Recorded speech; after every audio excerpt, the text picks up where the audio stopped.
Bonjour, alors aujourd'hui je vais faire une vidéo sur la double valeur du S. Comme la lettre C et la lettre G, la lettre S est coquine car elle peut faire deux bruits. Elle peut faire le bruit du serpent et elle peut faire le bruit de l'abeille. C'est important dans un premier temps de vous assurer que l'enfant entende bien la différence entre le bruit du serpent et le bruit de l'abeille. En effet, ces deux sons sont très proches. La différence réside juste dans la vibration des cordes vocales pour le Z. Donc les lettres sont articulées de la même façon. Ce n'est que du souffle. Et par contre, il y a la vibration des cordes vocales. Alors, dans un premier temps, c'est important de savoir si l'enfant entend bien la différence entre ces deux sons pour pouvoir aborder la règle des S. On va faire un petit jeu pour commencer. Je vais vous demander de fabriquer un petit serpent, donc en carton, que vous allez coller sur une paille. Et puis, une petite abeille que vous allez également coller sur une paille.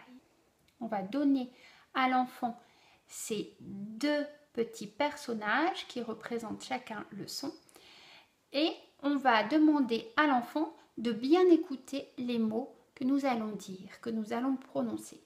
À chaque fois, il devra montrer s'il entend le bruit Z de l'abeille ou s'il entend le bruit S du serpent.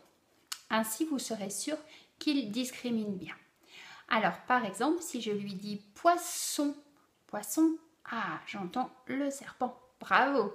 Si je lui dis poison, attention, cette fois-ci, c'est l'abeille. Voilà, alors, on va donc tester déjà si l'enfant entend bien la différence. Si c'est le cas, super, on va pouvoir commencer à lui expliquer quand est-ce qu'il faut mettre un S ou deux S. Alors, la première chose également à savoir, c'est qu'il faut connaître les voyelles. Il faut que l'enfant connaisse bien ses voyelles et qu'il sache également reconnaître les consonnes. Alors, pour cela, je vous ai fait sur un tableau, voilà. Je vous ai marqué donc les voyelles. Donc ici, j'ai différencié les voyelles en rouge. J'ai fait un rond rouge pour symboliser les voyelles.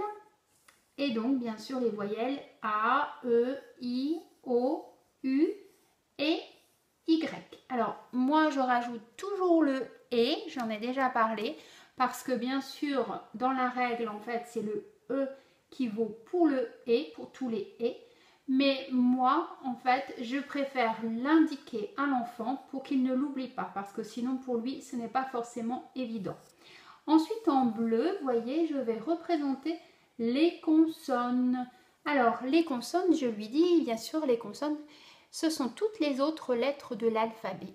Alors, pour être sûr que l'enfant comprenne bien, je lui demande de me dire l'alphabet sans me dire les voyelles. Donc, à chaque fois qu'il y a une voyelle, tu ne dois pas la prononcer et tu me dis juste les consonnes. Donc, ainsi, on va pouvoir dire l'alphabet avec l'enfant.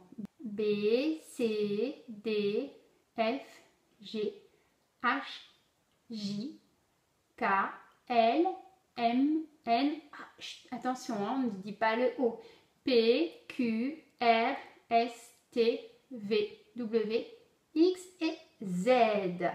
Alors, je fais bien repérer à l'enfant, tu vois, le S, c'est une consonne. Alors, il y a deux camps, en fait, dans les lettres. Il y a le camp des voyelles en rouge et il y a le camp des consonnes en bleu. Alors, tu sais que j'aime bien les bagarres, parce que si tu as déjà vu mes autres vidéos. Alors, quand le S se trouve entre deux voyelles, comme là représenté, eh bien, le pauvre, il se fait chahuter par les deux voyelles et comme il a très mal, il fait le bruit de l'abeille.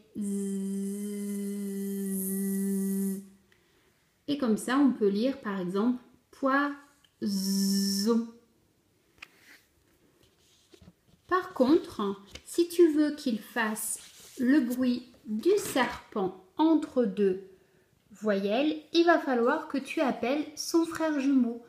Comme ça, ils vont être suffisamment forts pour se défendre contre les voyelles.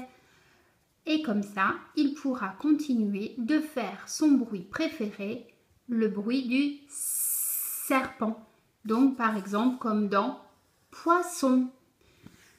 Alors, maintenant, tu as compris que s'il a un frère jumeau, donc un bleu, du coup, il fera quand même le bruit du serpent, puisqu'ils seront assez forts pour se défendre contre la voyelle. Donc, par exemple, ici, tu n'as pas besoin de mettre deux S, puisqu'il y a déjà un copain devant, par exemple, comme dans pension. Le N est un copain, il est représenté en bleu, puisque c'est une consonne. Donc, je ne mets qu'un seul S. Et si le copain est juste derrière, donc une consonne derrière, par exemple comme dans reste, pareil, il sera suffisamment fort avec son copain pour se défendre de la voyelle. Et puis, bien sûr, s'il n'y a que des copains à côté de lui, eh bien, pas la peine d'appeler son frère jumeau puisque il est entouré de copains. Donc, c'est la fête, il garde son bruit S. Donc, ce qu'il faut bien retenir, en fait, c'est uniquement avec les voyelles. Quand le S est entre deux voyelles, eh bien, il va faire le bruit Z de l'abeille. Par contre, si tu veux qu'il fasse le bruit du serpent, il faudra rajouter son frère jumeau pour qu'il puisse bien se défendre contre les voyelles et donc bien mettre deux S.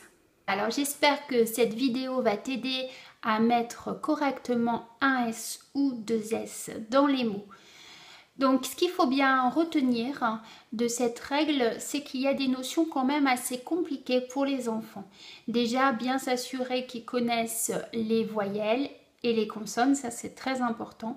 Et puis en fait, au cours de ma pratique, je me suis rendu compte que quand je disais entre deux voyelles, eh bien en fait le terme entre est souvent peu connu des enfants ou mal compris. La notion entre n'est pas forcément maîtrisée à l'âge de 7-8 ans. Et donc c'est important comme prérequis également de travailler ce terme entre. Alors si l'enfant justement ne le comprend pas, il faut bien lui expliquer, par exemple entouré de deux voyelles, ou il a une voyelle devant, une voyelle derrière, deux voyelles à côté. Voilà, il faut absolument s'assurer que le terme entre est bien compris de l'enfant, parce que sinon on a des échecs au niveau de cette règle. Voilà, bah écoutez, j'espère que cette petite histoire avec l'abeille et le serpent va pouvoir vous aider à bien expliquer à votre enfant ou à votre élève la règle des S.